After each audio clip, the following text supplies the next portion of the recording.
Everyone, welcome back to my YouTube channel. कैसे हैं आप सब? आई होप आप सब बहुत अच्छे होंगे और आप सबकी ब्लेसिंग से मैं भी अच्छी हूँ। और आज मुझे जाना है डॉक्टर के पास क्योंकि मेरे हस्बैंड ने ऑलरेडी अपॉइंटमेंट ले लिया था।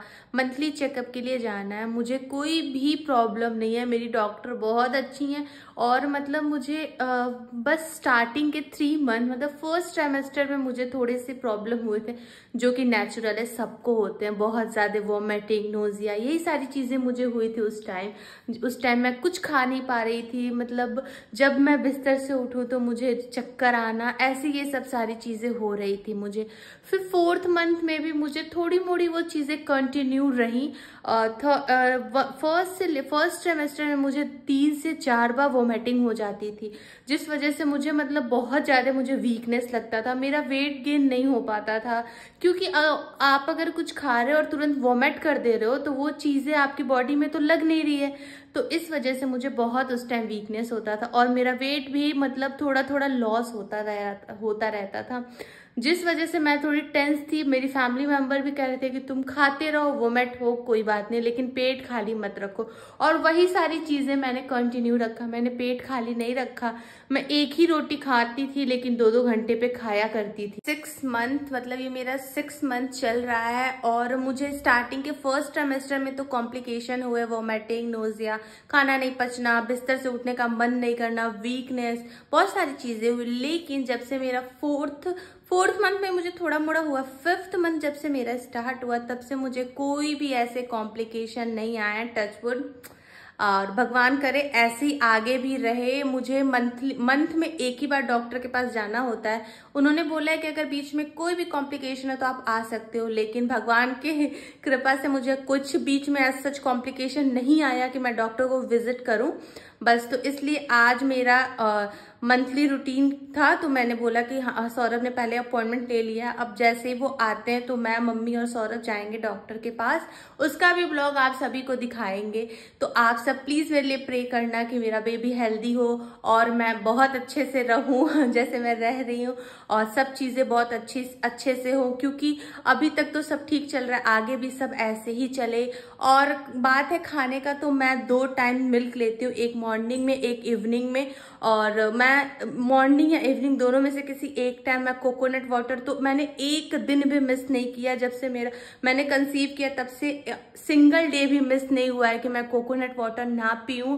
और यही सब चीज़ें हैं। बाकी अब मुझे थोड़ा थोड़ा नॉनवेज खाने की क्रेविंग होती है तो मैं 1 या 2 अल्टरनेट डेज पे एग खा लेती हूँ, क्योंकि मंडे खाओ तो ट्यूसडे ना खाओ, ट्यूसडे ना खाओ तो वेडनेसडे खाओ, थर्सडे ना खाओ, फिर सैटरडे ना खाओ, फिर संडे। तो ऐसे अल्टरनेट डेज तो हो ही जाते हैं।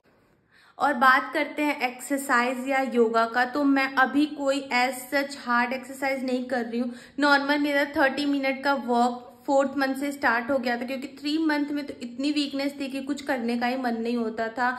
और स्टेयर्स चढ़ने की बात है तो मैं 1st मंथ से स्टेयर धीरे धीरे चढ़ती हूँ, क्योंकि मेरी फैमिली कुछ ऊपर रहती है कुछ नीचे रहती है, तो ऊपर नीचे तो लगा ही रहता है। लेकिन तो भी मैं दिन में 1 से 2 बार, ज़्यादा मैक्सिमम 2 बार ही स्टेयर चढ़ती हूँ और मुझे आज तक कोई इससे कॉम्प्लिकेशन नहीं हुआ। और बाकी मैं 30 मिनट्स का वॉक करती हूँ। अभी मैं हल्का फुल्का योगा स्टार्ट की हूँ, जिसका ब्लॉग मैं आप सभी को दिखाऊंगी कि मैं कौन सा योगा कर रही हूँ, क्योंकि अभी मतलब थोड़ा 7 मंथ से ही हमें प्रॉपर योगा करना चाहिए, इसलिए मैं अभी बहुत हल्का फुल्का ही कर रही हूँ। बाकी मेरा वॉक तो हमेशा से कंटिन्यू। हम लोग तैयार हो चुके हैं हॉस्पिटल जाने के लिए, क्योंकि आज अपॉइंटमेंट था, जैसे कि मैंने आपको वीडियो में बताया था। और यहाँ पे मैंने ले लिया अपनी फाइल। अब देखते हैं डॉक्टर क्या बोलती है। वैसे तो कोई इशू नहीं है, फिर भी एक मंथली चेकअप तो ज़रूरी होता ही है, इसलिए हस्बैंड भी आ चुके हैं, मम्मी भी रेडी है, मैंने भी पहन लिया है एक बहुत ही सिंपल सा कुर्ता सेट। अब बस बिना टाइम वेस्ट किए हंसते हुए हम लोग निकल गए थे हॉस्पिटल की ओर, क्योंकि कहीं भी हंसते हुए जाओ तो वहाँ से पॉजिटिविटी ही मिलती है। यहाँ मैं बोल रही थी अपने हस्बैंड और मम्मी से कि यार देखो कल कितना अच्छा मौसम था, इतनी बारिश हो रही थी, अचानक से कैसे धूप हो गया। और ये बारिश की बाद वाली धूप तो बहुत तेज़ होती है, इसलिए बिल्कुल भी अच्छा नहीं लगता। आई नो आप लोग भी मेरे साथ एग्री करोगे। इतनी ही बात करने में पहुँच गई थी मैं हॉस्पिटल, क्योंकि बहुत ज़्यादा दूर नहीं है हमारे घर से हॉस्पिटल, इसलिए हम लोग पहुंच गए थे हॉस्पिटल बहुत ही जल्दी। उस दिन संडे था तो बहुत ज़्यादा हॉस्पिटल में भी भीड़ नहीं थी। मैक्सिमम ट्राई करते कि हम संडे को ही डॉक्टर विजिट पे जाएं, क्योंकि उस दिन भीड़ भी कम होती और सब मेरे हस्बैंड भी खाली रहते हैं, फिर से आराम से सब चीज़ें हो जाती। यहाँ मैं वेट कर रही थी डॉक्टर का। डॉक्टर ने मुझे देख लिया था और उन्होंने कुछ टेस्ट लिखा था, हीमोग्लोबिन टेस्ट एंड ऑल, पता नहीं और 2-3 टेस्ट था। तो यही हॉस्पिटल में ही वो हो रहा था। यहाँ मुझे बैठा दिया गया था और जब मेरा ब्लड निकलता है मुझे डर लगता है और दर्द भी होता है। यहाँ मैं बोली थी यार कितना दर्द हो रहा है। बस रिपोर्ट तो सही आया था और यहाँ पे हम लोग ले लिए थे दवा और निकल गए थे घर की ओर, क्योंकि मेरा हीमोग्लोबिन थोड़ा सा डिसबैलेंस हो गया। वेट तो मेरा इंक्रीज़ हो रहा है लेकिन हीमोग्लोबिन थोड़ा सा मतलब कुछ पॉइंट कम हो गया, तो जिस वजह से मम्मी और सौरभ तो बहुत टेंस थे कि तुमको जब बोला जाए खाने को तो नहीं खाना है। वही सब बात करते करते मुझे ला के रोक दिया गया था जूस की दुकान पे और यहाँ पकड़ा दिया गया था एक बड़े ग्लास अनार का जूस, जो कि मुझे बिल्कुल भी पसंद नहीं है, बट क्या कर सकते हैं। अब डॉक्टर ने इन लोगों के सामने इतनी सारी चीज़ें बोल दी तो मुझे पीना ही पड़ा फ्रेंड्स। बस जूस पीने के बाद हम आ गए थे घर। हॉस्पिटल से आने के बाद मैंने किया था लंच और मैं सो गई थी, क्योंकि मुझे ऐसे थकान थोड़ा थोड़ा लग रहा था और लंच करते ही कब मेरी आंख लग गई मुझे पता ही नहीं चला। और अभी मैं उठी हूँ तो मैंने सोचा एक छोटा सा अपडेट आप सभी को दे दूं। तो जी हाँ, डॉक्टर ने मुझे कुछ एज सच नहीं बोला, थोड़ा सा उन्होंने एक मेडिसिन चेंज किया है। वैसे तो मेरा 2 ही मेडिसिन चलता था, आयरन और कैल्शियम, इस बार भी वही है, बट शायद आयरन का जो टैबलेट है वो थोड़ा सा चेंज हुआ है, मतलब जो मैं पहले खाती थी वो टैबलेट नहीं है। बाकी और कुछ उन्होंने नहीं बोला, बस बोले कि खाने पे थोड़ा सा ध्यान दो, फ्रूट्स ज़्यादा इंक्लूड करो अपने डाइट में, अनार खाओ, चुकंदर खाओ, तो ये सारी चीज़ें मुझे बोली गई है। अब इतने पे मम्मी और सौरभ तो एकदम से उसी टाइम से मुझे खिलाने लगे थे। अब आपको आगे देखने को मिलेगा कि मेरा डाइट और बढ़ गया और मैं और गोलू मोलू होने वाली हूँ।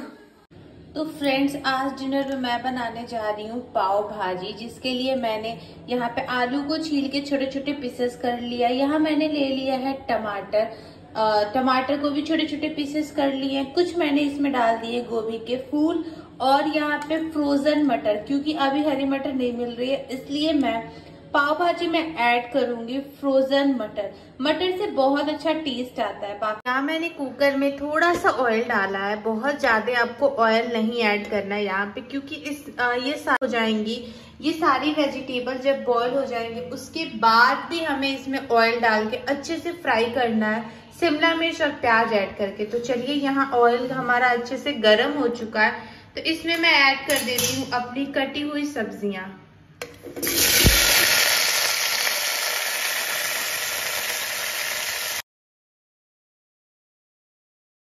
फ्रेंड्स, ये अच्छे से भून रहा है, इसी बीच मैं इसमें ऐड कर दूंगी थोड़ा सा सॉल्ट ऐड करके 2-3 बार और मैं इसे घुमाऊंगी और इसमें फिर ऐड करूंगी वाटर। वेजिटेबल अच्छे से भुन गए हैं, बहुत अच्छे से तो नहीं भुनना था, वही 1-2 मिनट तक मैंने भून लिया है। अब इसमें मैं ऐड कर दूंगी 2 ग्लास पानी। कुकर बंद कर दिया। अब हम इसका वेट करेंगे कि 3 सीटी लग जाए।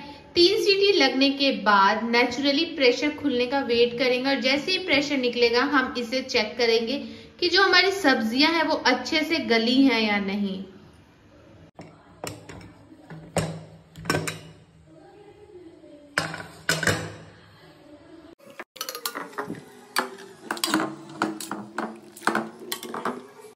फ्राई करने के लिए मैंने यहाँ पे रफली चॉप अनियन लिया है, 1 रफली चॉप कैप्सिकम लिया है, यहाँ जिंजर गार्लिक का पेस्ट ले लिया और 1 हरी मिर्च को भी रफली चॉप कर लिया।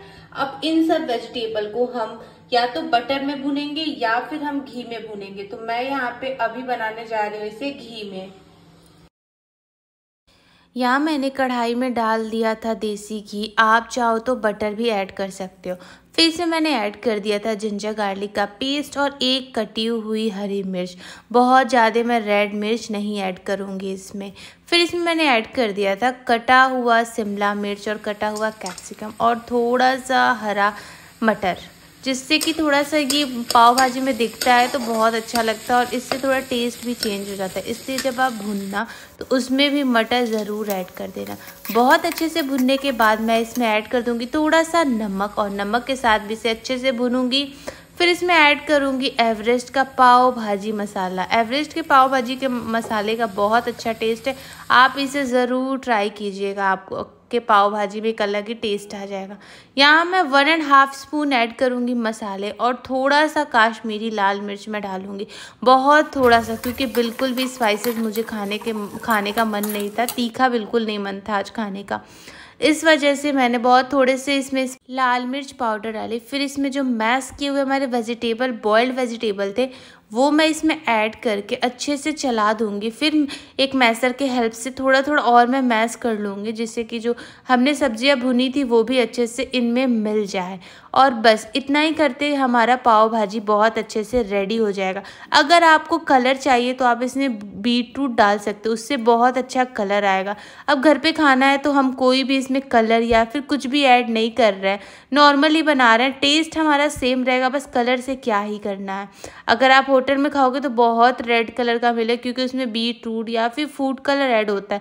यहाँ मैंने कोई फूड कलर नहीं ऐड किया और मैंने बीटरूट भी नहीं ऐड किया था, जिससे कि हमारा कलर थोड़ा येलोइश आया था, लेकिन टेस्ट में बिल्कुल भी ये कम नहीं था, बहुत अच्छा टेस्ट था। और मेरा तो देख के ही मन खुश हो जाता है जब मैं कुछ बनाती हूँ। और जो इसमें से महक आ रही थी वो तो बहुत टेस्टी थी, सब मसाले पक चुके थे, कोई कच्चापन महक नहीं थी। और यहाँ हमारी भाजी बहुत अच्छे से रेडी हो चुकी थी। अब मैं सेक लूँगी अपने पाव, ये वाले पाव भाजी वाले पाव आए थे, इसे मैं अच्छे से सेकने के बाद बस सर्व कर लूँगी अपना डिनर। और बस मैं डिनर करने चली गई थी। तो फ्रेंड्स, मैंने अपना डिनर भी कर लिया है, मैंने अपनी दवाइयाँ भी खा ली है और प्रोटीन वाला दूध भी पी लिया है। मैं सोची सब काम करके तब आप सभी के पास आऊँ एक छोटा सा अपडेट देने। तो अगर आपको आज का ब्लॉग पसंद आया हो तो वीडियो को लाइक, शेयर और सब्सक्राइब कीजिए और खूब सारा प्यार दीजिए। कल फिर मिलते हैं एक नए वीडियो के साथ। Till then bye bye.